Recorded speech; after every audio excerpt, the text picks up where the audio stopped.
शिरडी के साईं बाबा का इतिहास। साईं बाबा को ईश्वर का अवतार माना जाता है, जिन्हें हिंदू और मुस्लिम दोनों धर्मों के लोग समान भाव से पूजते हैं। साईं बाबा एक भारतीय धर्म गुरु थे, जिन्हें लोग वैश्विक स्तर पर पूजते हैं। उनके अनुयायी उन्हें फकीर, संत, योगी और सतगुरु मानते थे। साईं बाबा के जन्म और उनके धर्म को लेकर कई विरोधाभास प्रचलित हैं। कोई उन्हें हिंदू मानता है तो कोई मुस्लिम। फिलहाल वे सभी धर्मों का आदर करने वाले एक चमत्कारी व्यक्ति थे, जो कि अपने पूरे जीवन भर सबका मालिक एक ही जप करते रहे। वे सभी धर्मों के लोगों से हमेशा प्रेम पूर्वक मिलजुल कर रहने का आह्वान करते रहे। साथ ही हिंदू मुस्लिम दोनों धर्मों का पाठ पढ़ाते रहे।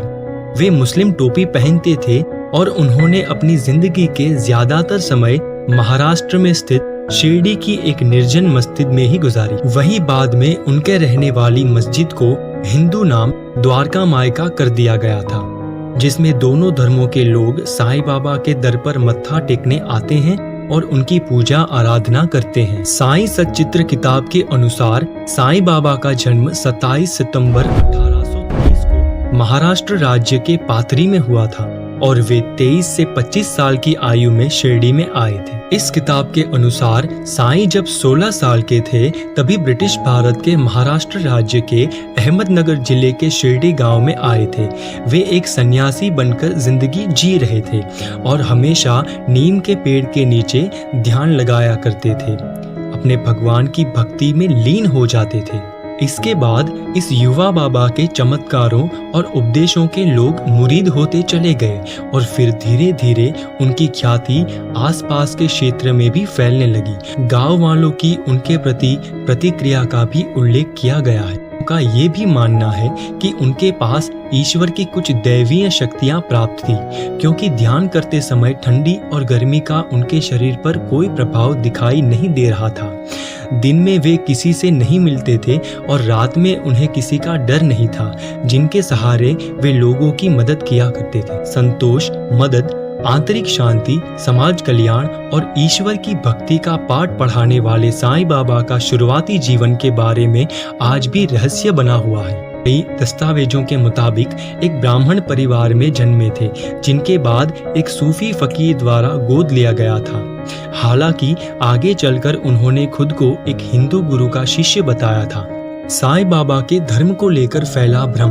उन्होंने अपने जीवन का ज्यादातर समय शिरडी के एक मस्जिद में मुस्लिम फकीरों के साथ बिताया।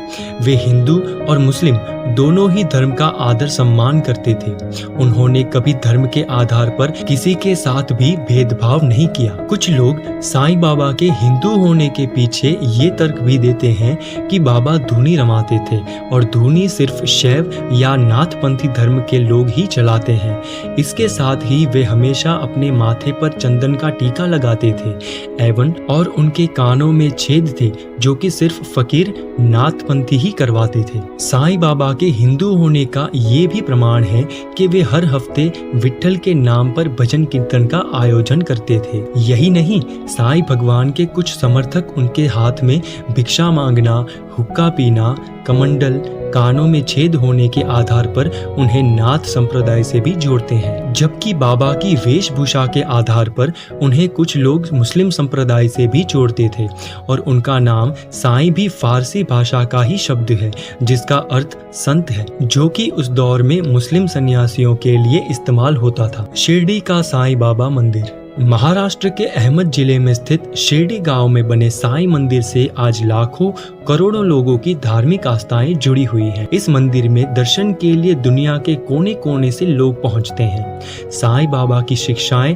और उनके लोक कल्याणकारी कामों को आगे बढ़ाने के लिए उनके इस मंदिर का निर्माण साल 1922 में किया गया था। ऐसा माना जाता है कि वही इस मंदिर से जुड़ी ये मान्यता है कि जो भी भक्त सच्चे मन से साईं भगवान के दर्शन के लिए यहाँ पहुँचते हैं, उनकी सभी मुरादें पूरी होती है। ऐसी और बहुत सी ज्ञान की बातें जानने के लिए सब्सक्राइब कीजिए हमारे चैनल को।